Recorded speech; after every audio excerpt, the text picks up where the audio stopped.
one thing you need to do. The American ambassador needs to visit Imran Khan in prison and make sure that he lives to tell the tale. How we cooperate with Pakistan. If they get into bed with Iran, it would be very serious for our relationship. Condemn the electoral violence and restrictions on human rights and fundamental freedoms. We condemn attacks on media workers and restrictions on the access to the internet and telecom services. We then have the vote tabulation system, and they have banned the bat, the symbol of the PTI. Then they banned the batsman. बिस्मिल्लाहिर्रहमानिर्रहीम। अस्सलाम वालेकुम नाज़रीन, power show के साथ मैं हूं आसमा चौधरी। आज के प्रोग्राम में आपको खुशामदीद कहते हैं। आखिरकार पाकिस्तान के इलेक्शन में धांधली के हवाले से, इल्ज़ामात के हवाले से, बेज़ाब्तिगियों के हवाले से अमरीकी कांग्रेस से भी आवाज़ें उठना शुरू हो गईं। पाकिस्तान तहरीक इंसाफ की जानिब से वहाँ के जो सेनेटर्स थे उनसे रिक्वेस्ट की गई थी कि डोनाल्ड लू को कांग्रेस कमेटी के सामने पेश किया जाए। पाकिस्तान में जो साइफर भेजा गया, जो पाकिस्तान के हालात में मुदाखलत की गई, उस वक्त हुकूमत के खिलाफ जो साजिश की गई, उस पर डोनाल्ड लू से मुख्तलिफ किस्म के जवाबात लिए जाएं। और ये भी एक बहुत बड़ी इसको कामयाबी आप कह सकते हैं पाकिस्तान तहरीक इंसाफ की कि तारीख में शायद पहली बार ऐसा हुआ कि कांग्रेस के अरकान के सामने सिटिंग ब्यूरोक्रेट पाकिस्तान की सियासी मजमूई सूरत हाल पर मुख्तलिफ सवालात के जवाब दे रहा था। जब वो साइफर के हवाले से कह रहे थे कि इमरान खान का ये इल्ज़ाम झूठा है, तो उस पर पीछे लोगों ने झूठे के नारे लगाने शुरू कर दिए, जहाँ पे वहाँ पे बैठे हुए अरकान ने उनको बाहर हाउस से निकाल दिया गया। और वहाँ पे जो मुख्तलिफ उनसे सवालात किए गए कि पाकिस्तान में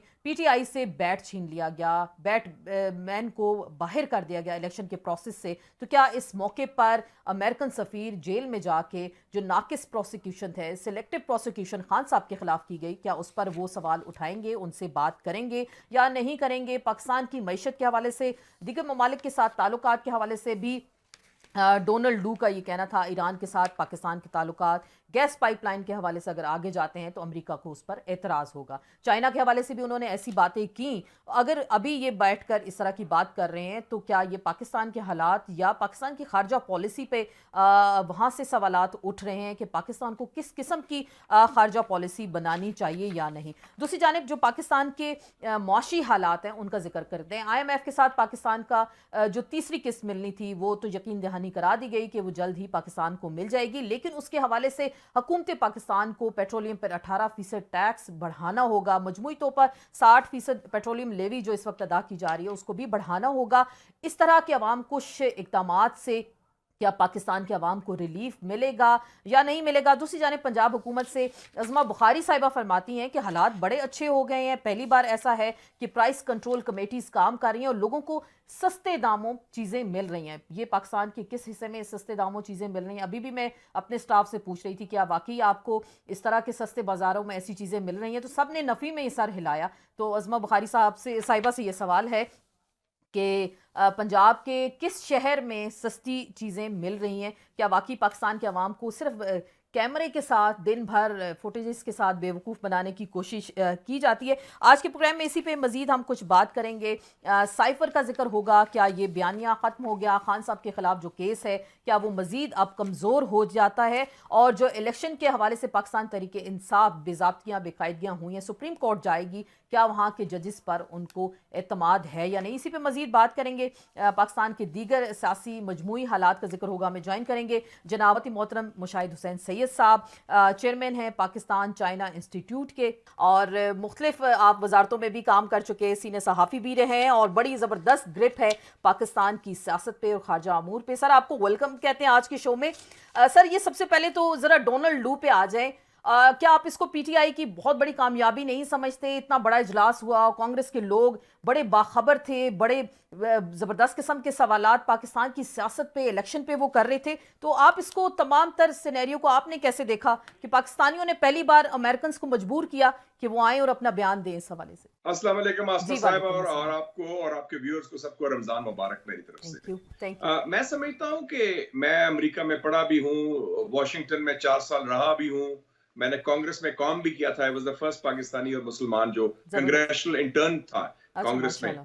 तो मेरे मुशाहिदे के मुताबिक गालिबन ये पहली दफा है तारीख में कि पाकिस्तान के किसी सियासी जमात के इमा पर या पाकिस्तानी डायस्पोरा के इमा पर या ओवरसीज पाकिस्तानी के इमा पर या पाकिस्तानी अमेरिकन के इमा पर एक इतनी पब्लिक हियरिंग कराई गई हो पाकिस्तान के मामलात के हवाले से जो दाखिली मामलात हैं इलेक्शन के हवाले से, और इसका मतलब है कि उनकी लॉबी कह लें या उनका असर रसूख कह लें, वो खासा है कि वॉशिंगटन डीसी में भी, और आपने देखा कि जो सवालात भी किए कांग्रेस मेंबर्स ने वो भी काफी हद तक उनके हक में थे। तो ये उस हद तक तो उनकी सर्टनली ये मैं समझता हूँ कि कामयाबी जरूर है कि वहां तक उन्होंने अपने असर रसूख का मुजाहरा कर दिया। और अमेरिका सिस्टम है लॉबीज का, और लॉबीज चलती हैं पैसे से, और जो उनको फंडिंग करे, फंड रेजिंग करे, और ये इलेक्शन का साल भी है और सारे कांग्रेस वाले, इनका री इलेक्शन भी होना है, तो इनको जरूरत है अपने कंस्टिट्यूएंट्स की। लेकिन फिर पाकिस्तानियों की एक बड़ी कामयाबी आप इसको करार दे रहे हैं। लेकिन सबसे पहले डोनाल्ड डू के साइफर के बयान पे सर आ जाते हैं।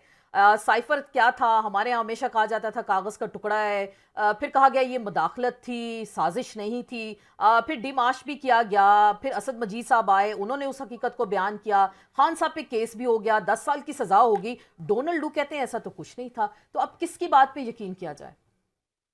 देखें जी, जो साइफर है वो एक पैगाम था, वो एक मैसेज था, सरकारी कम्युनिकेशन पाकिस्तान के सफीर का, जब उनकी बाज़ाब्ता मुलाकात हुई डोनाल्ड लू से 7 मार्च को वॉशिंगटन में, और गालिबन वो अलविदाई मुलाकात थी, और उसमें जो डोनाल्ड लू ने गुफ्तगू की वो यूक्रेन की जंग के हवाले से थी, और उसमें मैं समझता हूं कि ये इसको मैं मुदाखलत के ज़िम्न में लूंगा, क्योंकि उन्होंने ये जरूर कहा कि अगर ये no confidence motion prime minister Imran Khan के खिलाफ कामयाब हो जाता है, then all will be forgiven, कि सब माफी हो जाएगी, क्योंकि आपने यूक्रेन पर जो मौक़िफ़ इख्तियार किया है वो हमें काबिल कबूल नहीं है। और हमें ये भी बताया गया है, उसमें कहा गया था कि ये उनका जाती राय है प्राइम मिनिस्टर की। तो ये इस हद तक तो उसका कोई हक नहीं था कि पाकिस्तान के अंदर अगर नो कॉन्फिडेंस मोशन कोई लाया गया है, अंदरूनी सियासत का हिस्सा है, तो उसमें वो अपनी राय का इजहार करे उसकी कामयाबी या नाकामी पर। तो मैं कहूंगा वो मुदाखलत के जिम्मे जरूर आता है, इसलिए डिमार्च दिया गया नेशनल सिक्योरिटी कमेटी में। तो ये जो डोनाल्ड लू फरमा रहे थे, और वहां पे जब ब्रेड शर्मैन जो उस वक्त उनसे सवाल भी पूछ रहे थे, और उन्होंने कहा कि अगर ऐसा कुछ नहीं है तो फिर अमेरिकन एम्बेसडर जेल में जाए और खान से पूछे, जो सिलेक्टिव प्रोसिक्यूशन खान के खिलाफ इस वक्त हो रही है, कि क्यों इलीगली उनको वहां पे रखा गया है। तो आप क्या समझते हैं सर इस सवाल के तनाजुर में, और जो फिर डोनाल्ड लू का जवाब इस हवाले से आता है, तो इसको हम क्या समझें कि क्या वाकई ये तमाम तर मामलात खान साहब के हक में गए हैं? ये तो सवाल जवाब है। देखें जी, वो एक शर्मन है कांग्रेसमैन, उसने अपनी राय का इजहार किया, और जाहिर है कि ये सवाल भी कई दफा तैयार भी किए जाते हैं, वो तो है, लेकिन उनकी ये कामयाबी है कि उन्होंने अपना मौकफ अमरीकी कांग्रेसमैन के जुबान से पेश करवा दिया, और अमरीकी इंतजामिया पर दबाव जरूर डाला गया। और आपने ये भी देखा कि डोनाल्ड लू ने जो असिस्टेंट सेक्रेटरी हैं इस इलाके के, जो हैंडल करते हैं डायरेक्टली, उन्होंने ये नहीं कहा कि ये इलेक्शन जो है आजादाना या मुनसिफाना हुए हैं। उन्होंने कहा I am not saying the elections were free and fair. तो उसमें एतराजात उठाए। तो उस हद तक ये काफी पब्लिक रिलेशंस की कामयाबी है, लेकिन असल बात ये है कि ये इसका असर इंतजामिया पर नहीं होगा, बाइडेन इंतजामिया पर। बाइडेन खुद अब फंसा हुआ है इलेक्शन में, और उनकी अपनी एक राय है, वो मौजूदा हुकूमत से उनके अच्छे ताल्लुकात हैं, तो उसकी पॉलिसी पर असर नहीं होगा। अगर असर हुआ तो वो होगा 5 नवंबर को, जब इलेक्शंस है अमेरिका के सदर के। अगर सदर ट्रंप आ गए तो फिर हालात मुख्तलिफ हो जाए। तो फिर अगर सदर ट्रंप वहां आ जाते हैं तो फिर यहाँ पे खान साहब के लिए और पीटीआई के लिए हालात मुवाफिक हो जाएंगे, आपको लग रहा है ऐसा क्या? जी, मेरा ख्याल है कि फिर उनके लिए हालात साजगार हो जाएंगे, क्योंकि इमरान खान की और ट्रंप की अच्छी गपशप कह लें, दोस्ती कह लें, यारी कह लें, और इमरान खान की तारीफ भी की थी ट्रंप ने जब वो उधर गए थे 2019 में। तो उससे मेरे ख्याल में वो उस पर पॉलिसी पर फर्क पड़ेगा। इन जो हेयरिंग पर है, अमेरिकी हुकूमत की पॉलिसी पर कोई असरअंदाज ठीक है सर। लेकिन डोनाल्ड डू एक ब्यूरोक्रेट हैं और वो बात भी कर रहे हैं, और जो उनकी ऑब्जर्वेशंस होती हैं तो वो फिर आगे अमेरिकन इंतजामिया तक भी वो चीज़ें जाती हैं। वो बात कर रहे हैं पाकिस्तान के ईरान के साथ ताल्लुकात के हवाले से, अगर वहाँ बेहतरी आती है, गैस पाइपलाइन पे कुछ होता है, तो फिर अमेरिका देखेगा इस चीज़ को, अपने ताल्लुकात को किस तरह से वो डिफाइन करेगा। तो एक तरह से रिजर्वेशंस का इजहार भी किया गया है, कुछ हम ढके छुपे अल्फाज में इसको थ्रेट भी समझ सकते हैं कि अमेरिका को ये चीज़ बिल्कुल नापसंद है। तो सर इस पे क्या कहेंगे? ये फिर वहां पे इंतजामिया तक ये बात जाएगी और ये पॉलिसी बनकर आएगी, ये तमाम तर चीज? ये असल सवाल आपने किया जी आसमा साहिबा। असल बात ये है, जो उनकी जो बातें थी ना, ये साइफर के हवाले से या पाकिस्तानी सियासत के हवाले से वो उनका बाय एंड लार्ज माजी का जो मौकफ है उसका अयादा किया गया है। It was reaffirmation of the previous stated position. ये जो दो इश्यूज पर उन्होंने बात की है वो तशवीशनाक है पाकिस्तान के लिए मेरे ख्याल में। एक तो ये है कि ईरान के हवाले से पाइपलाइन और चाइना के हवाले से जो उन्होंने बात की इतनी सख्त जबान में, उन्होंने अंग्रेजी लफ्ज से एक लोन शार्क, मतलब बहुत जो सख्त किस्म का जो होता है, जो खून चूसने वाला जो कर्ज देता है आपको, उस किस्म का लफ्ज इस्तेमाल किया। इसका मतलब ये हुआ कि पाकिस्तान के जो दो अहम ताल्लुकात हैं चीन के साथ, हमसाये जो हैं, जो ईरान के साथ, और जो हमारे आइंदा की इक्तिसादी आजादी के लिए अहम है सीपैक, और तवानाई की आजादी के लिए अहम है पाइपलाइन, दोनों का अमेरिका ने खुला मुखालफत की। और इसका मतलब हुआ कि अमरीकी पाकिस्तानी मफादात इन दो ममालिक के साथ ताल्लुकात के हवाले से और इन दो प्रोजेक्ट्स के हवाले से तसादम में है पाकिस्तान के मफादात के साथ। तो फिर पाकिस्तान, सर ये बिल्कुल बड़ी अहम बात थी, लेकिन पाकिस्तान फिर अपनी पॉलिसी को रिविजिट करेगा। ईरान एक तरफ आपका नेबर है, दूसरी जानिब चाइना है, कर्जे हमें दिए हुए हैं, जब तक वो रोलिंग में नहीं रखते अपने कर्जे को तो हम तो बिल्कुल हैंड टू माउथ हैं। पाकिस्तान के पास तो कुछ नहीं है। सी पैक पे उनका एतराज है, IMF वाले जब डील करते हैं वो कहते हैं सी पैक पे आप कट लगाएं। तो ये पॉसिबल है ये चीजें तमाम? आप ये देख लें जी, पिछले 2 सालों में चाइना ने जो रोल ओवर की बात की को 15 अरब के करीब किया है, कर्जे दिए हैं या कंसेशंस दिए हैं या रोल ओवर किया है। तो जब आपको जरूरत पड़ती है, चाहे कश्मीर कॉज हो UN सिक्योरिटी काउंसिल में, चाहे फाटेफ का मसला हो, चाहे सीपैक का इशू हो, चाहे कर्जों का इशू हो, चाहे हिंदुस्तान का इशू हो, चीन आपके साथ चट्टान की तरह खड़ा है। और जब हिंदुस्तान ने हमला किया था बालाकोट के हवाले से, पुलवामा का 5 साल पहले, तो चाइना ने आपका सपोर्ट किया था, अमेरिका ने तो सपोर्ट किया था, हिंदुस्तान के हमले को तायद कर ली थी। तो हमें वाज़ेह होना चाहिए कि हमारे मफादात किस तरफ हैं, और अगर हम चीन के साथ खुदा ना खास्ता को दरार आती है तो वो पाकिस्तान की वहदत, पाकिस्तान की कौमी सलामती, कौमी मफादात को नाकाबिले तलाफी नुकसान हासिल हो सकता है उसका। तो सर ये बिल्कुल। और गैस पाइपलाइन पे सर आप क्या कहेंगे, क्योंकि ये ज़रदारी साहब का मंसूबा था, इन्होंने शुरू किया। हमें बनानी चाहिए। ये 40% इसकी कीमत कम होगी LNG से जो इंपोर्ट करते हैं।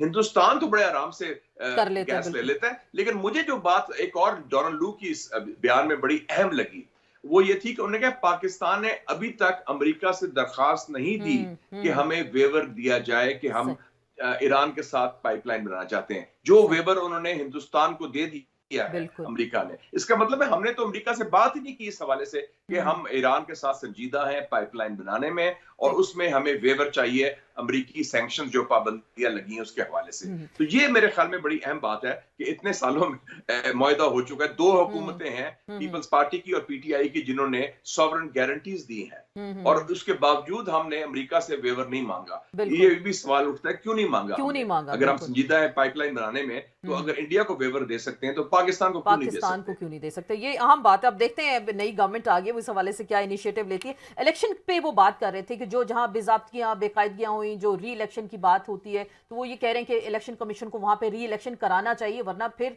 पाकिस्तान अमेरिका अपने ताल्लुकात पे ये चीज़ भी असरअंदाज होगी। सर वो क्लियर है अपनी हर चीज़ में, पॉलिसी बनाने में, अपनी ऑब्जर्वेशन में। तो क्या ये जो फिर ये मैंडेट जो इस हुकूमत को मिला, फॉर्म 45 की बात होती है, कहते हैं जी ये फॉर्म 47 की हुकूमत है, तो ये मैंडेट पे भी एक सवाल है क्या?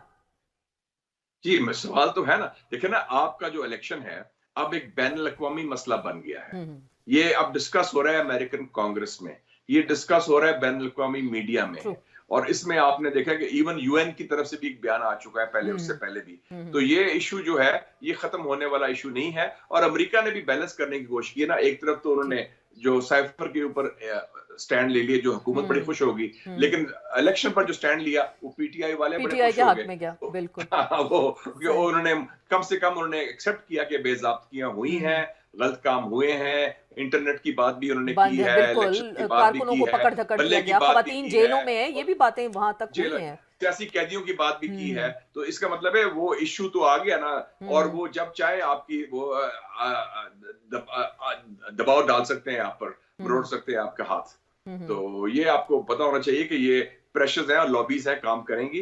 तो इसलिए बेहतर है कि हम पाकिस्तान के अंदर अपने मफाद में वो फैसले करें जो जमहूरियत के लिए और सियासी इस्तेहकाम के लिए अहम है। और इसमें जो ये चपकलिश है, तसादम है, तजाद, इसका खात्मा करें, सियासी कैदियों की रिहाई हो।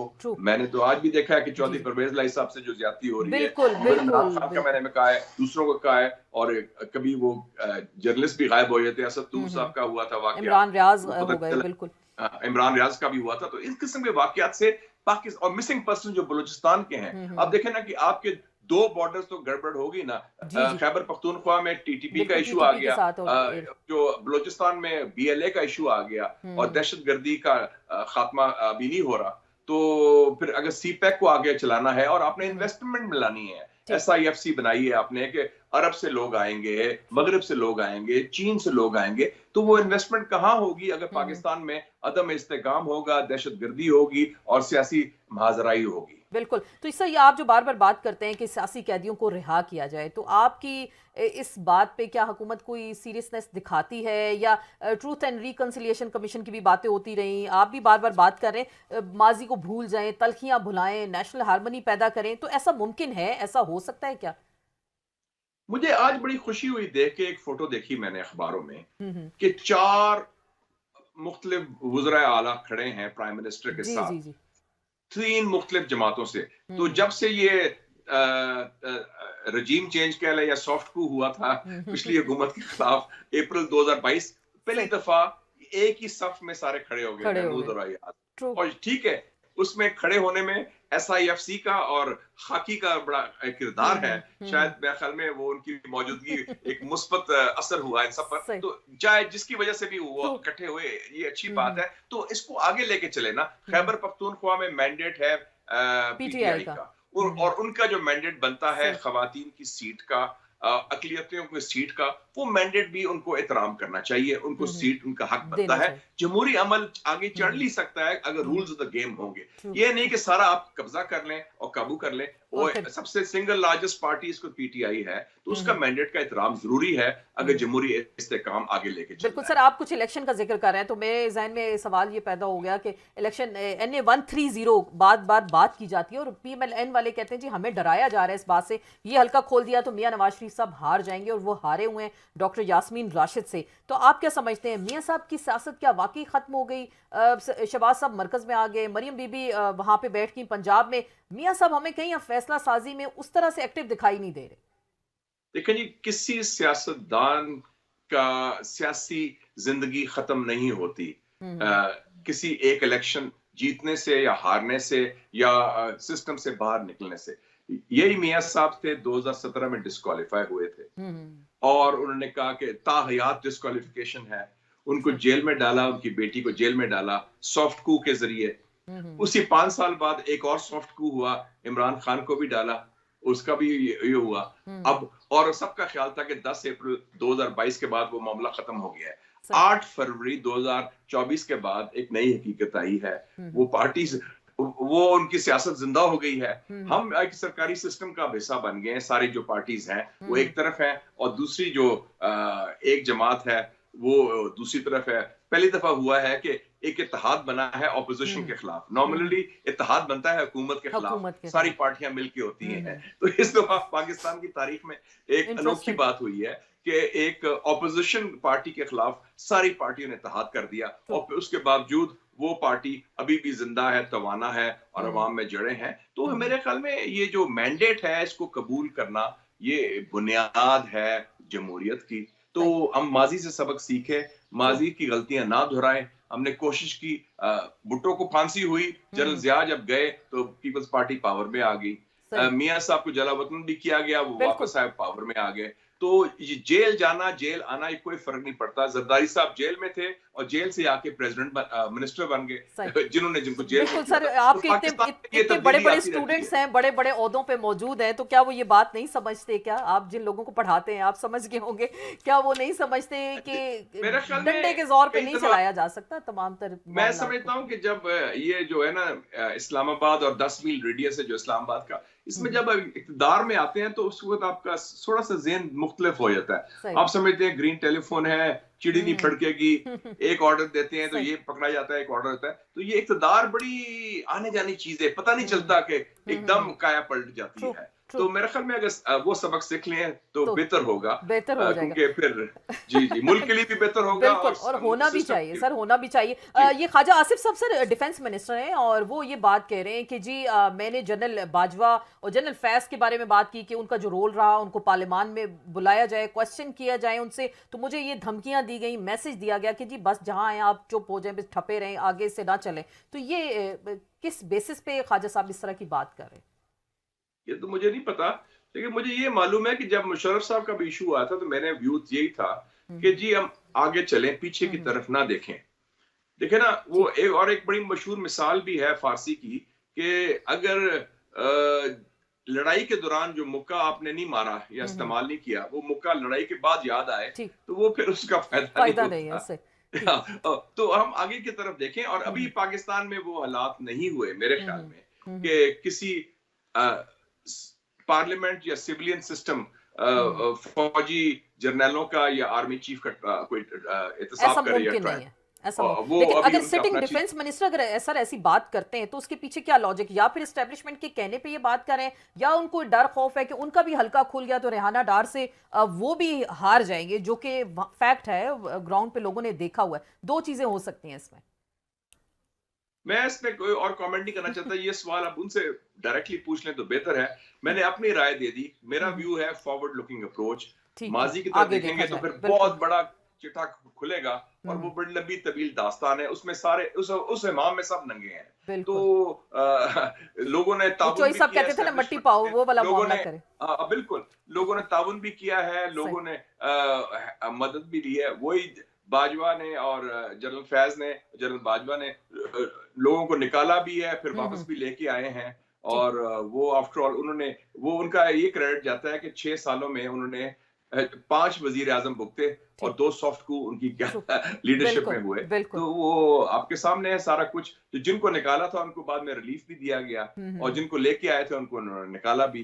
तो मैं हिसाब बराबर कर दिया, हिसाब बराबर हो गए। चले सर, बहुत बहुत शुक्रिया मुशाहिद हुसैन सईद साहब, सर आप हमारे साथ मौजूद थे और बड़ी अहम बात की कि तलखियों को भूल कर आगे बढ़ा जाए। पाकिस्तान में सियासी और मौशी इस्तेकाम लाना है तो माजी की तलखियों को भूलना होगा। सियासी कैदियों को बार बार वो एक मुतालबा करते हैं, ज़रूर उनको रिहा करना होगा। तो पूरी दुनिया से आवाज़ें आना शुरू हो गई। जैसे अभी कुछ देर पहले हम जिक्र कर रहे थे कि अमेरिका से जैसे डोनाल्ड लू ने कांग्रेस के सामने अपने मौक़िफ़ का खुलकर इजहार किया, और पाकिस्तान के इलेक्शन पर भी अमेरिका ने सवालिया निशान उठा दिया। तो क्या मौजूदा हुकूमत, इसकी क्रेडिबिलिटी किस हद तक साफ और शफाफ है, और इलेक्शन के जो मामलात हैं मजीद क्या अब आगे खुलने जा रहे हैं? PTI ने इस हवाले से क्या तैयारी कर रखी है, बाकी जमातों का इस हवाले से क्या मौक़िफ़ होगा, और ये साइफर वाला मामला मजीद कहां जाकर रुकेगा, इस पे मजीद बात करेंगे। हमें ज्वाइन करेंगे जनाब शौकत बसरा साहब, सीनियर रहनुमाए पाकिस्तान तहरीक इंसाफ के, आपको वेलकम कहते हैं।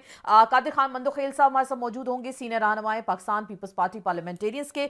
दोनों मेहमानों को आज के शो में वेलकम कहते हैं। बसरा साहब, ये जरा गुफ्तगू का आगाज करते हैं। अब तो पाकिस्तान के इलेक्शन में धांधली की गूंज आप देख रहे हैं, अमेरिका से आवाजें उठना शुरू हो गई। डोनाल्ड लू ने भी कहा कि यहाँ के इलेक्शन में बेज़ाब्तगियां हुई हैं, बेकायदगियां हुई हैं। तो अब आप क्या समझते हैं, आपकी जमात ने क्या वाकई इस हवाले से भरपूर तैयारी कर ली है कि अपने केसेस को ट्रिब्यूनल्स में लेके जाएंगे, या फिर सुप्रीम कोर्ट में इस तरह के केसेस धड़ाधड़ जाएंगे? पहले तो हमें ये फैसला करना है बतौर रियासत, बतौर एक, जो अगर हम समझते हैं कि यहाँ जमहूरी और पार्लियामानी निज़ाम है, 76 साल हो गए हैं हम उसी कुएं के इर्द गिर्द घूम रहे हैं, उसी दायरे के इर्द गिर्द घूम रहे हैं। फिर आज भी हम ये हर इलेक्शन के बाद ये बात आती है कि जो धांधली हुई है, और इसमें भी कोई शक व शुबा नहीं है। हमेशा कहा जाता है कि जो पार्टी हार जाती है वो कहती है धांधली हुई है। लेकिन मैं खुद इसका, इस शौकत बसरा जो आपसे बोल रहा हूँ, मैं खुद डायरेक्ट सिस्टम हूँ कि मैं वहाँ पे, मेरा हल्का भावल नगर था, शौकत बसरा ने 1 लाख वोट लिया,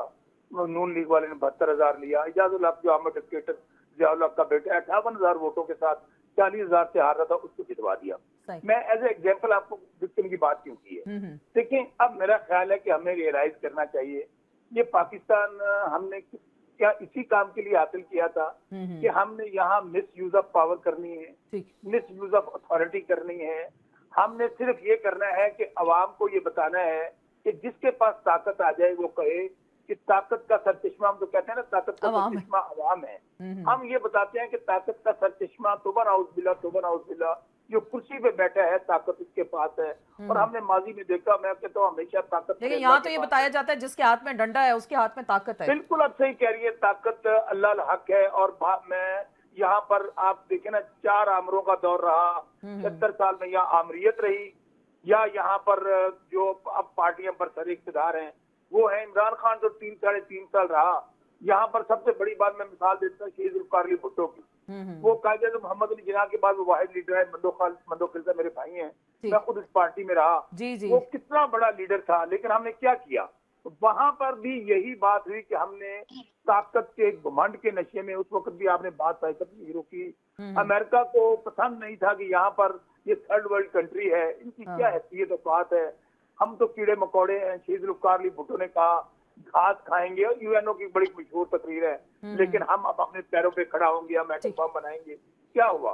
end of the day America के साथ, इंटरनेशनल एस्टेब्लिशमेंट के साथ मिलकर लोकल एस्टेब्लिशमेंट ने, वही जो आर्मड डिक्टेटर ज़ियाउल हक था, उसने शहीद ज़ुल्फ़िकार अली भुट्टो को तख्तादार पर लटका दिया। अच्छा, शहीद ज़ुल्फ़िकार भुट्टो को तो दुनिया से आपने भेज दिया, क्या पाकिस्तान में आपने बेहतरी कर ली? क्या जिन्होंने ज़ियाउल हक ने अपने इक़्तिदार की खातिर, माल की खातिर, औलाद की खातिर, पैसे की खातिर, जिसको एक मनसब मिला था, उसने सारा कुछ बेड़ा गर्क कर दिया सिर्फ अपने। लेकिन बसरा साहब चले, आप तो एक जर्नैल का जिक्र कर रहे हैं ना, उसके बाद परवेज मुशर्रफ भी यहाँ पे आए, जनरल अयूब भी थे, जनरल याहिया भी थे, अब बहुत कुछ हुआ। अभी तो जनरल बाजवा के बारे में बातें हो रही हैं, डिफेंस मिनिस्टर कह रहे हैं पार्लियामान के अंदर हम उनको और जनरल फैज को लाएंगे, और वो कह रहे हैं हमें धमकियां दी जा रही हैं। जी जी बसरा साहब। आसमा, आपका कोई भी डिक्टेटर आमर हो, 4 अदवार याहिया खान हो, अयूब खान हो, ज़ियाउल हक हो, मुशर्रफ हो, इवन जनरल बाजवा हो, फिर उसके बाद आमिर ये नहीं रहे। आमिर आप देखें, इफ्तिखार चौधरी को पावर मिली, क्या हुआ? यहाँ पर साकिब निसार का किरदार क्या रहा? तो आज क्या ये लोग मुंह दिखाने के काबिल हैं? आज कहा जा रहा है 45 साल बाद अदालतें वही जो नजरिया जरूरत देती हैं, वो कहती हैं 45 साल बाद के शहीद ज़ुल्फ़िकार अली भुट्टो का जुडिशियल मर्डर हुआ था। कहने का मकसद ये है कि हमने अगर तो आईने पाकिस्तान जो हमारी सालमियत की जमानत है, जो पाकिस्तान को इकट्ठा रख सकता है, पहले भी हमने एक बांग्लादेश खो दिया, इसी इलेक्शन की वजह से हमने नहीं माना था, हमने अवाम की ताकत को नहीं माना था, तो वहां पे बांग्लादेश बन गया। आज पाकिस्तान में सेम यही हालात हैं। Imran Khan out of syllabus आ गया है, पूरी कौम इमरान खान के साथ खड़ी है। यहाँ पर इस वक्त जंगल का कानून है, कोई आइन नहीं, कोई कानून नहीं। लेकिन आप ठीक है, आप कह रहे हैं कि लोग उनके साथ खड़े हैं, लेकिन प्रैक्टिकली ग्राउंड पे हमें ऐसा दिखाई नहीं दे रहा। बस साहब मैं जरा गुफ्तगू को आगे बढ़ाती हूँ, आप हमारे साथ ही रहेंगे। कादिर मंदो खैल साहब ने भी सारी गुफ्तगू सुनी। मंदो खैल साहब, एक तरफ तो धांधली, इल्जामात, डोनाल्ड डू एक ये बात कर रहे हैं, दूसरी वो बात कर रहे हैं साइफर, वो कह रहे हैं ऐसा कुछ नहीं था। जब ये बात कर रहे थे तो पीछे से झूठे झूठे के नारे लगने शुरू हो गए ऐवान के अंदर, वहां कुछ लोग जो मौजूद थे। तो आप क्या समझते हैं, एक बयान पीटीआई के हक में जाता है एक से ज्यादा डोनाल्ड डू के, और बाकी एक बयान जो साइफर वाला है वो हुकूमत के हक में जाता है, तो कौन से बयान को यहाँ बेहतर समझा जाए कि वो कौन सी बात ठीक कर रहे हैं? बहुत शुक्रिया आसमा बीबी। मैं तो आपकी बात से इख्तलाफ यूँ रखता हूँ कि आपने अमेरिका को पता नहीं क्या बना दिया। नहीं साहब, हमने नहीं बना, जो हुआ हम वो बता रहे सामने कैसा हुआ। जी जी। अच्छा, आप ये बताओ कि जिन लोगों ने वहाँ झूठ बोला था, उनकी क्या औकात है? जो लोग इस कमेटी में बैठ के, उनकी क्या औकात है? पाकिस्तान की नजर में हम एक आजाद मुल्क है, हमारे यहाँ रोज इस तरह कमेटियां होती है, रोज इस तरह फैसले होते हैं, वो अपने मुल्क में होता है। अमेरिका कौन होते हुए हमारे मुल्क के इंतखाबात पे बात करने हुए? हाँ, साइफर के हवाले से ठीक है, उनके एक सफीर था, जो भी इस हवाले से कोई वजह थी वो तो ठीक है। मैं इंतखाबात के हवाले से ये कौन होते हैं हमारे मुल्क में इस तरह बात करते हुए? मैं तो उम्मीद रख रहा था शौकत बसरा साहब इसके ऊपर बात करते हैं कि भाई अमेरिका होता कौन है बोलने वाला। आपके मुल्क में एक जिली कमेटी है, वो बैठ गई है, वहां आपके सफीर लोग आ गए, कुछ वहां पे पीटीआई के वर्कर आ गए, उन्होंने झूठ बोला, उनको बाहर निकाल दिए, लो जी बड़ा बतंगड़ बना दिए हमने, और बड़ा हमने उम्मीद रख के उनके सामने बैठे हैं। और बहुत सारी पीटीआई के दोस्तों से जो मैं कल परसों टॉक शो में था, तो वो बड़ी शिद्दत से उनका इंतजार करते थे कि देखो अब अमेरिका में क्या हो रहा है। तो मैं तो ये कहता हूँ पीटीआई को तो ये बात करनी नहीं चाहिए, क्योंकि पीटीआई ने कहा कि अमेरिका ने मुदाखलत की है, और आप पीटीआई अमेरिका की एक जिली कमेटी मेरे नजर में जिसकी कोई औकात ही नहीं है, उसके ऊपर नजर रखे। चलो उस कमेटी ने अगर फाइंडिंग दे भी दी है तो होना क्या है? उस कमेटी ने अगर ये करे कि उनका जो सफीर वहां बैठा हुआ था या वजीर खारजा नायब बैठा हुआ था डोनाल्ड लू, उन्होंने तो पाकिस्तान का नक्शा पूरा खींचा उस कमेटी के सामने। बल्कि मैं ये समझ रहा हूं कि उस आदमी ने तो ये कहा कि पाकिस्तान एक मजलूम मुल्क है जो 40 साल से दहशतगर्दी का शिकार है, जिसकी मईशत तबाह हो गई अफगानिस्तान की जंग की वजह से। ये बातें किसी को नजर नहीं आ रही है, ये बातें नजर आने चाहिए, ये बातें भी होनी चाहिए। लेकिन साथ उसने ये भी कहा कि ईरान के साथ पाकिस्तान के अगर ताल्लुकात ठीक होते हैं गैस पाइपलाइन पे, तो फिर हमसे कोई अच्छी की उम्मीद ना रखें या ताल्लुकात हमारे नॉर्मल नहीं हो सकते। चाइना के हवाले से भी उन्होंने जिक्र किया। तो आपकी जो खारजा पॉलिसी है, वहां कांग्रेस के अंदर बैठ के अमेरिका का एक ब्यूरोक्रेट वो बता रहा था कि पाकिस्तान की खारजा पॉलिसी क्या होनी चाहिए। सर ये हमारे लिए बड़ा एम्बैरेसिंग है ये। नहीं, बिल्कुल। देखिए मैं एक चीज बताऊं आपको, आपने जब एक बात लेनी है तो सबको लेनी चाहिए, मैं आपसे इत्तेफाक करता हूं। जब उसने चाइना की ईरान के हवाले से, आपको पता है पीपल्स पार्टी के दौर में, आसिफ अली जरदारी साहब के दौर में ईरान के बॉर्डर तक वो पाइपलाइन मुकम्मल हो चुका था। जैसे मुस्लिम लीग नून की हुकूमत आ गई, उस पर काम रोक दिया गया। फिर पीटीआई ने भी आगे नहीं बढ़ा है, फिर पीडीएम की हुकूमत ने भी आगे नहीं बढ़ा है, मैं इत्तेफाक करता हूं। लेकिन आप बताएं कि हमारे मुल्क में जो क्राइसिस है गैस के हवाले से, क्या हम, हमारे जो कमरान है या हमारी पार्टी जो भी इत्यादि है, मैं सबकी बात करूंगा, क्या ये अमेरिका के सामने ये चीज नहीं रख रहे कि बाबा आप खुद तो दे नहीं रहे हैं, खुद तो आईएमएफ को आपने कंट्रोल में रखे, जब आप यस करते हो तो वो देते हैं लोन, जब आप नो करते हो तो नहीं देते। इस तरह गैस के हवाले से हमारे खदशात है। आप कहते हैं रूस से बात ना करो, आप कहते हैं ईरान से बात नहीं करो, खुद आप देते नहीं हो, तो आप चाहते क्या हो? तो मैं ये समझ रहा हूँ कि पाकिस्तान की या पाकिस्तान की ब्यूरोक्रेसी के, पाकिस्तान के इस्टेब्लिशमेंट को या पाकिस्तान की सियासतदानों को ये बात अमेरिका के सामने रखनी चाहिए। और आपको पता है ये ईरान की शराफत है कि वो इंटरनेशनल कोर्ट के जरिए उन्होंने जो जुर्माना है वो जुर्माना नहीं वसूल किया। हम अमेरिका के सामने अपनी हैसियत बना सकते हैं, हम इस पोजीशन में हैं क्योंकि हमने तो यही देखा, अमेरिका हमें डिक्टेट करता है। एक फोन कॉल आ जाती है हमारे किसी भी डिक्टेटर को और आप उनके साथ जंग का हिस्सा बनने पे तैयार हो जाते हैं। ये होता है, रहा है और होता है अभी भी ऐसा ही। ठीक है, आप मुझे बता दो। बिल्कुल मैं आपसे इत्तेफाक करता हूं, क्या ये सारी बातें पीटीआई के दौर में नहीं हुई थी? क्या पीटीआई के जो बात किया था कि वो क्या था उसमें एब्सोल्युटली नॉट। और उसके बाद जब अफगानिस्तान की फौज, अमेरिका की फौज अफगानिस्तान में फंस गई तालिबान की वजह से, और वो हवाई जहाजों के जरिए इस्लामाबाद के एयरपोर्ट्स के जरिए और इस्लामाबाद में होटल सारे अमेरिकनों से बुक करके, क्या ये नहीं हुआ? ये हुआ है, पीटीआई के दौर में हो। तुम्हें ये कहना कोई, लेकिन ये कब तक होता रहेगा? आप कम से कम, आप अगर किसी के मुलाजिम भी है खुदा न खास्ता, तब भी आप अपने बॉस को ये कह सकते हो कि मेरी माली हालत देखे, मेरे घर का हाल देखे, मुझ में आप न खुद पैसे देते हो न किसी और को लेने दो। ये तो कह सकते हैं ना पाकिस्तान, या ये बात भी नहीं कह सकता है? तो मैं ये समझ रहा हूँ ये बातें उस वक्त मुमकिन है जब पाकिस्तान की तमाम एस्टेब्लिशमेंट है, सियासी पार्टियां इकट्ठे हो, एक आवाज बन के अमेरिका या रूस या ईरान जिसके साथ भी बात करना हो वो बात कर रहे हैं। लेकिन अगर हमारे अंदर खुद दराड़ी बनी हुई है, तो फिर क्या आगे, बिल्कुल ये जो दराड़ों वाली बात है, मैं बसरा साहब से सवाल करती हूँ। तो सर साइफर क्या था? उसमें यही कहा गया था कि जी आप अगर ठीक नहीं होंगे तो हम आपकी हुकूमत बदल सकते हैं, और ऑपरेशन रजीम चेंज हुआ बसरा साहब, वो सब कुछ हमने देखा।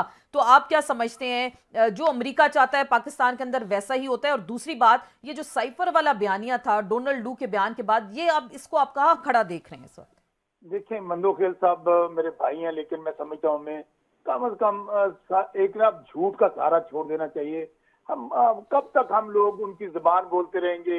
हम उनकी हर बात को इस तरह मानते हैं जैसे, जाहिर वो कहते हैं बेगर नॉट चूजर्स। शीजुल्कारली भुट्टो को किसने तख्तादार पे लटकाया था?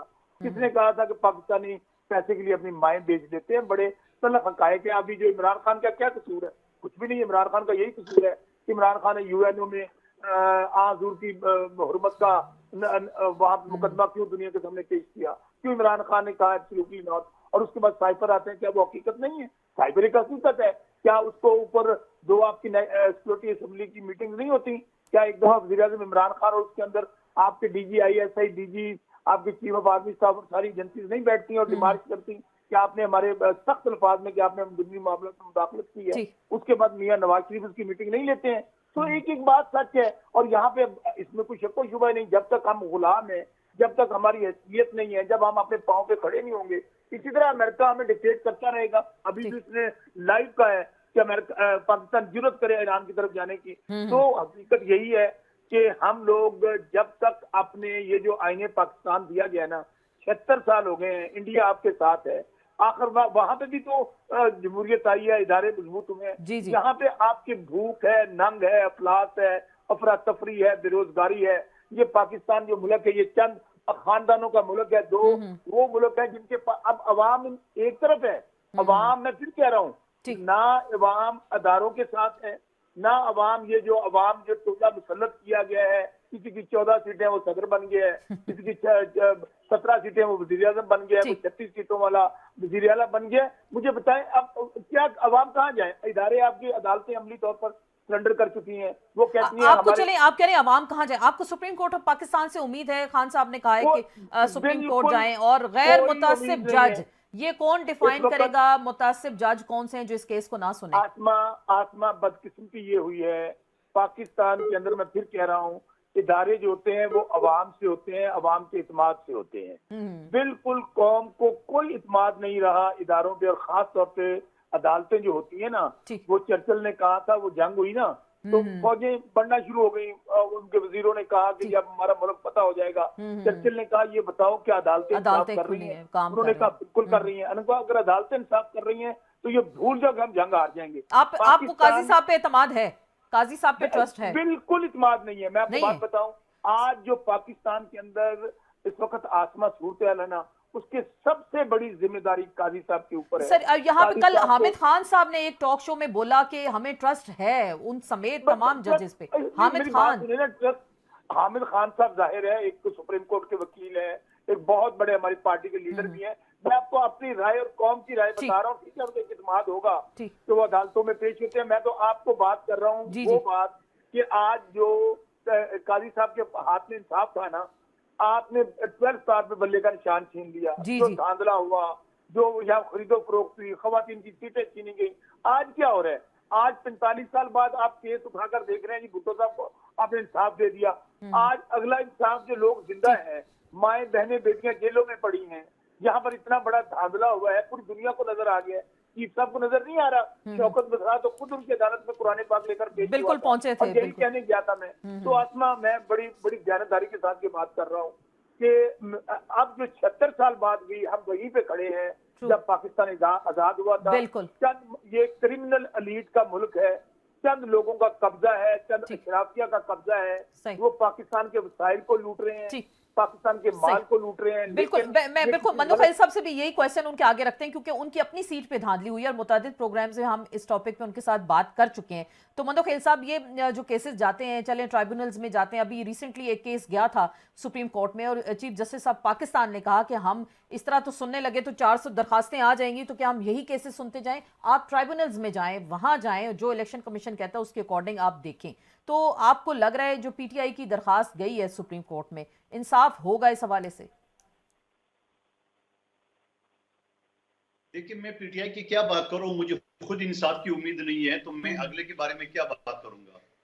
इलेक्शन कमीशन को वाज़ेह सबूत मैंने दिए, 25 से 30 हजार बैलेट पेपर आपको पाकिस्तान के किसी हल्के में ये प्रकार नजर नहीं आएगी जो मेरे हल्के ने 242 जहां मुस्तफा कमाल साहब को सर पे बिठा दिया है। 2 महीने पहले कह चुका है, मुझे फैसल वाडा साहब बाखबर आदमी है, मुझे इलेक्शन से पहले बता दिए कि ये सीट आपको नहीं मिल सकती, मुस्तफा कमाल को दे दी गई है। तो मैंने इसको बोला कैसे दे दी गई है? उनका तो यहाँ कुछ भी नहीं है, मैं यहाँ अरबों रुपए का काम तरक्याती करा चुका हूँ, यूनिवर्सिटी मंजूर करा चुका हूँ, यहाँ पे 9 अरब से ज्यादा मैंने तरक्याती काम करा है, उनका क्या लेना? और 70% पश्तून आबादी है। तो आपने देखा फिर इलेक्शन वाले दिन क्या हुआ। अब मैं दरखास्त तो मैंने दे दी है, इलेक्शन कमीशन को मैंने दे दी है, इलेक्शन कमीशन ने मेरे खिलाफ तो एफआईआर काट दिए, मगर मुस्तफा कमाल साहब और इनकी लोगों को जो बैलेट पेपर रंगे हाथों पकड़े गए, ठूस रहे, सब चीज वीडियो के साथ मैंने पूरे यूएसपी दिए इलेक्शन कमीशन को। और इलेक्शन कमीशन ने लास्ट हियरिंग में बोला भी, और बली उन्होंने ऑर्डर कहा भी कि हम फॉरेस्ट कराएंगे, मगर जब रिटर्न ऑर्डर आया तो कुछ नहीं आया। तो उसके बाद सिंध कोर्ट में मैंने पिटीशन दाखिल की है। अब मुझसे बसरा साहब भी वकील है, मैं भी एक छोटा सा वकील। अब आप मुझे बताओ कि हम हमारे पास क्या चारा है इसके अलावा? हमारे पास इन फोरम के पास जाने के अलावा चारा क्या है? उम्मीद पे दुनिया का, लेकिन मुझे नहीं उम्मीद, जो कुछ करना था उन्हें कर दिया है, उन्हीं की रजामंदी से कर लिए जो करने वाले हैं, लेकिन उसके बाद क्या होना है। लेकिन मैं कहता हूँ कि अब इसी बात पे मेरे पोजीशन आपके सामने फिर आपके सामने कहना चाह रहा हूँ कि जो आवाम ने मुझे वोट दिए या बसरा साहब को दिए या पीटीआई को दिए या दूसरी जमातों को दिए, वो जो आवाम ने आपसे उम्मीद लेके बैठे, वो उनका क्या कसूर है? आप क्या मुस्तफा कमाल के रहमो करम पे तो नहीं छोड़ सकता हूँ आवाम को? मैं तो अपना काम कर रहा हूँ, आज भी कर रहा हूँ, हल्के में आना जो हुए ही है, जो माजी में थे। लेकिन इसका मतलब पाकिस्तान में इलेक्शंस को मजाक बना के रख दिया गया। अगर इसी तरह हाथ पे हाथ रख के बैठना है तो फिर तो काम हो जाएगा ना। तो इसका मतलब ये हुआ ना कि इलेक्शंस को मजाक बना के रख दिया और पहले से सिलेक्शन हो जाती है, जैसे आप कह रहे हैं कि फैसल वाडा ने कहा था कि जी इनको ये सीट दे दी है, हो इसका चुकी है मतलब ना। ये सिलेक्शन ही था। आप पाकिस्तान में किसी आदमी से पूछे कि मुस्तफा कमाल साहब कहता है इसकी सीट तो कंफर्म है, वो तो जीता हुआ है। लेकिन मुस्तफा कमाल साहब को 11 साल अगलों ने जब इस्तेमाल किया, कभी अल्ताफ हुसैन की तरफ, कभी एमक्यू की तरफ, तो वो तो नवाजना तो था। तो मैं भी कर रहा हूं कि जिस तरह उसको इस्तेमाल किए, मैं वो जानवर का नाम नहीं लूंगा, तो जिसके ऊपर उन्होंने इसको सीधा कर दिया, वहां पे उससे चालू हो गया। लेकिन आज किधर है? मेरे सदर को मुस्तफा कमाल ने वोट नहीं दिए, मेरे पार्टी के साथ उसने हमदर्दी नहीं की है, मीडिया से गायब है। जिस दिन आसिफ अली जरदारी साहब सदर बना है, ये मीडिया से गायब है, स्क्रीन से आउट है, क्योंकि उसको पता था कि उनकी यही औकात है, उसके अलावा कुछ नहीं, उनको इसी तनख्वाह में काम करना पड़ेगा। तो आप अपना केस सुप्रीम कोर्ट में ले जा सकते हैं मंदोखेल साहब? आप ये 242 का केस सुप्रीम कोर्ट में ले जा सकते हैं क्या? अब तो डोनाल्ड लू ने भी कह दिया ना कि जिन जिन हलकों में बेज़ाब्तियां हुई हैं वहां दोबारा इलेक्शन कराएं। मैं दोबारा इलेक्शन के लिए सिंध हाई कोर्ट भी किया। पहला स्टेप तो सिंध हाई कोर्ट है ना। सिंध हाई कोर्ट मेरे नहीं सुनेगी, मेरे दरखास्त रिजेक्ट करेगी तो सुप्रीम कोर्ट जाऊंगा। मैं डायरेक्ट सुप्रीम कोर्ट जाऊंगा तो आगे से मुझे 2-4 महीने के बाद वापस कर देगा, जाओ प्रॉपर फोरम में। तो मुझे पता है, वकील हूं मैं, मुझे पता है तरीका। लेकिन सवाल ये है कि सबसे पहले फोरम इलेक्शन कमीशन है जो तमाम सबूत बैलेट पेपर, मैंने यू टेबल में सारा बोरा लग दिया, मैंने तो इसको किसके सर पे मारूं, ये मैंने बोला इलेक्शन कमीशन को, मगर उसको कुछ रिजल्ट नहीं। जब रिजल्ट नहीं है तो मैं क्या कर सकता हूँ? कुछ भी नहीं कर सकते। चले हम अब पूछते हैं कि पीटीआई क्या करना चाहती है। बसरा साहब, आपको उम्मीद है? अभी ये मैंने सवाल कुछ देर पहले भी आपसे किया और आपने कहा कि काजी फायज ईसा से आपको ऐसी कोई उम्मीद नहीं है इंसाफ की, लेकिन सुप्रीम कोर्ट में ये जैसे आपका केस जाता है, आप क्या समझते हैं? खान साहब का भी जो वर्ड उसमें यूज किया है गैर मुतासिब जज, तो उनका इशारा काजी फायज ईसा की जानिब है, क्योंकि उन्हीं की तरफ से आपके खिलाफ फैसले आए, आपकी जमात के खिलाफ। अब तो पूरी दुनिया बात कर रही है। आसमा, पहली बात तो ये है कि मंदोखेल साहब मेरे भाई हैं और मुझे इस बात का अंदाजा है कि मंदोखेल साहब जीते हुए हैं। जी, मैं तो यकीन से कह सकता हूँ। लेकिन मंदोखेल साहब, आप अपनी सीट अपने आसिफ अली जरदारी साहब से लीजिए। आपकी सीट का सौदा आसिफ अली जरदारी साहब ने किया है। बिल्कुल मैं ओपनली वर्ड में कह रहा हूँ कि ये जो सौदेबाजी हुई है, ये जरदारी साहब ने चूंकि सदर बनना था, उनके साथ जिन्होंने घसीटना था वो वजीर आज़म बन गया, जिन्होंने घसीटा जाना सदर बन गया। तो भाई ये जिम्मेदार तो वो लोग हैं जो आज इस वक्त, मैं फिर कह रहा हूँ, ये वर्कर जो होते हैं ये कुर्बान करने के लिए होते हैं। आज पीपल्स पार्टी का अंजाम ये क्यों है? पीपल्स पार्टी पंजाब में क्यों खत्म हो गई और पीकेपी में खत्म हो गई और सिंध की पार्टी चल रह गई? ये वर्कर क्या रहा होते हैं मंदोखेल। मैं फिर कह रहा हूँ, मैं सलाम पेश करता हूँ ऐसे वर्कर जो डट के खड़े पार्टी के साथ, लेकिन इनकी सीट का सौदा किया है आसिफ अली जरदारी साहब ने, ये उनसे मांगे। अगली बात मैं आपको फिर कहूँ, देखें ये जस्टिस काजी फायज ईसा तो हम वकालत करते हैं दोनों भाई।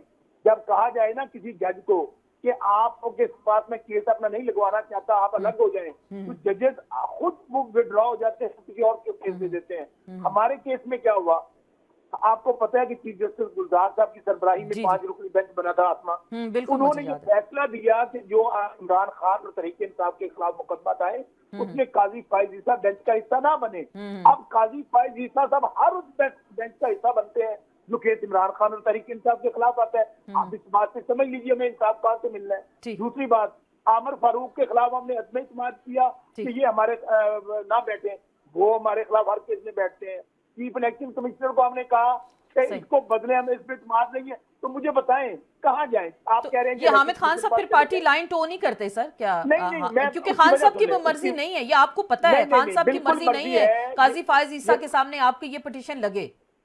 बिल्कुल खान साहब के हुक्म के मुताबिक ही हम सुप्रीम कोर्ट गए हैं और इसमें मेरा केस भी शामिल है। मैं आपको आसमा की खबर देता हूँ कि जो 3 केस एज ए एग्जाम्पल रखे गए हैं ना, सैंपल के तौर पे, अच्छा, उसमें आपका केस शाहीन साहब वाला केस है, एक अली बुखारी साहब का केस है और एक शौकत बसरा का बहावल नगर का केस है। अच्छा, अब काजी फायज ईसा साहब को खुद अलग होना चाहिए। मैं उनको कहने गया था कि काजी साहब क्या आप पुराने पाक पे हलफ देते हैं ये धांधला नहीं हुआ? ठीक। क्या काजी साहब आपका चीफ इलेक्शन कमिश्नर हलफ देता है? तो ठीक। बात ये है कि हम इदारों से मुस्लिम लीग नून की तरह इदारों पे चढ़ नहीं दौड़ेंगे, क्या को मारना शुरू कर दें, वो बेचारे आगे आगे हों। हम ये भी नहीं कर सकते कि chief of army staff general Bajwa थे और यहाँ पर जनरल फैज चीफ ISI थे, उनकी वीडियो चलाई जा रही थी। और भाई मुस्लिम लीग नून वाली जो चीफ जस्टिस बनी है जानी वजीरियाला पंजाब में 36 सीटों वाली, उसके पास तो ऑडियो वीडियोज हैं सबकी। अब हम कहाँ जाएं? गुजारिश ये है आसमा, मैं बार बार ये कह रहा हूँ,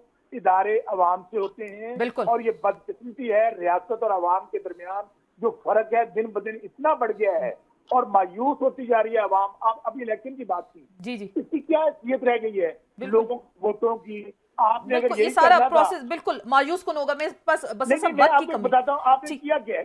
ये है कि 8 तारीख को अवाम ने वोट डाल दिए इमरान खान को, 2/3 मेजोरिटी दे दी। अगले दिन 9 तारीख को जो इलेक्शन हुआ, आपने फॉर्म 47 कागज का टुकड़ा निकाला, हाँ, बस उसमें रद्द-बदल किया। ये सारी दुनिया पहचान चुकी 45 की है और 47 क्या है। मैं आखिरी बात मंदोखेल साहब से, सर वक्त की कमी है, बिल्कुल वक्त की कमी। जो कराची में हुआ है 1,34,000 वोट पड़े आलमगीर को, उसका वोट 11,000 कर दिया गया। शौकत मिश्रा को 1 लाख पड़ा, जिसको 58,000 वाला है उसकी जितवा दिया। ये मैं बात बताऊं, मैं फिर कहूं, मैं आसमा आज भी देख रहा हूं, अगर हालात को अभी ना एक जिद बन गई है, Imran Khan out of syllabus आ चुका है। इमरान खान नहीं झुकेगा, नहीं डील करेगा, नहीं भागेगा, नहीं बाहर जाएगा। अल्टीमेटली आपको, अगर आप चाहते हैं कि पाकिस्तान आगे जाए, पाकिस्तान में अफरा तफरी खत्म हो, पाकिस्तान में सियासी इंतजार बंद हो, कानून और आइन की बालादस्ती, सर कानून आइन की बालादस्ती के अंदर अंदर सब काम हो, तो बिल्कुल आपको आईने पाकिस्तान में फॉलो करना पड़ेगा। सही, मायूसी से फिर आप इसी के बादल छट सकते हैं। मंदोखेल साहब, सर आखिरी बात करेंगे। जैसे उन्होंने कहा कि जरदारी साहब ने सौदेबाजी की और ये ओवरऑल जो सिस्टम के हवाले से बात हो रही है, इस पे क्या कहेंगे आप?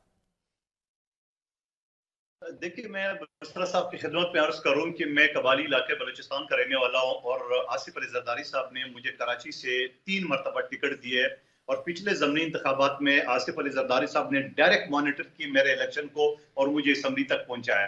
तो मैं तो उनका आसानमंद हूं। और ये सीट पीपल्स पार्टी ने 33 साल बाद जीता था। तो क्या 33 साल बाद सीट जीता हुआ सीट क्या आसिफ अली जरदारी साहब MKM को दे सकती है, और वो भी मुस्तफा कमाल को?